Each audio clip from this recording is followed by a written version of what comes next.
ಇವತ್ತು ನಮ್ಮ ರೈಡಿನ ಕೊನೆಯ ದಿನ ಆಗಿತ್ತು. ಸ್ಪೀಟಿಗೆ ಹೋಗೋಣ ಅಂದ್ಕೊಂಡ್ವಿ, ಬಟ್ ರೋಡ್ ಬ್ಲಾಕ್ ಆಗಿದ್ದರಿಂದ ವಾಪಸ್ ಮನೆಗೆ ಬರ್ತಾ ಇದ್ವಿ. ಬೆಳಗ್ಗೆನೆ ಅನಿತಿನ ಗಾಡಿ ಪಂಚರ್ ಆಗಿಬಿಟ್ಟಿತ್ತು. ನವಿ ಹೋಗ್ಬಿಟ್ಟು ಪಂಚರ್ ಹಾಕಿಸ್ಕೊಂಡು ಬಂದರು. ಫೈನಲಿ ರೆಡಿ ಆದ್ವಿ.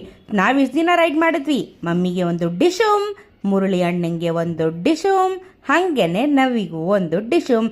ಥ್ಯಾಂಕ್ ಯು ಹೇಳ್ತಾ ನಾವು ರೈಡ್ನ ಮುಗಿಸುವಂಥ ಕಾರ್ಯಕ್ರಮದಲ್ಲಿ ಫುಲ್ ಹ್ಯಾಪಿಯಾಗಿ ಒಂದು ಡ್ಯಾನ್ಸ್ ಕೂಡ ಮಾಡಿದ್ವಿ. ಲಡಾಖ್ ರೈಡ್ ಅಂತೂ ಸಕ್ಸಸ್ ಆಯಿತು. ಇನ್ನೇನು ಮನೆಗೆ ಹೋಗ್ಬೇಕಾಗಿತ್ತು, ಆದರೆ ಟಕ್ಕಂತ ನೆನಪಾಯ್ತು ನಮ್ಮ ಅಮ್ಮಂಗೆ ಪ್ರಭು ಸ್ವೀಟ್ಸಲ್ಲಿ ಸಮೋಸ ಅಂದರೆ ಫೇವ್ರೇಟ್ ಅಂತ.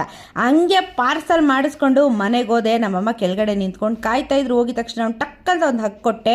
ನಮ್ಮ ಕೆಂಚಿನೂ ಕಾಯ್ತಾ ಇದ್ಲು, ಅವಳಿಗೂ ಹಾಯ್ ಹೇಳ್ದೆ.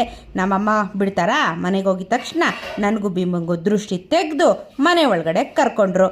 ನಾನಂತೂ ಭೀಮನ್ಗೆ ತುಂಬ ಅಂದರೆ ತುಂಬ ಥ್ಯಾಂಕ್ಫುಲ್ ಆಗಿದ್ದೀನಿ. ಎಲ್ಲೂ ಬ್ರೇಕ್ ಡೌನ್ ಆಗಿಲ್ಲ, ಪಂಚರ್ ಆಗಿಲ್ಲ, ಎಲ್ಲ ಸಹಿಸ್ಕೊಂಡು ನನ್ನನ್ನು ಸೇಫಾಗಿ ಮನೆ ಕರ್ಕೊಂಡ್ಬಂದ. ಬರ್ತಾ ಇದ್ದಂಗೆ ನನ್ನ ಮಕ್ಕಳನ್ನ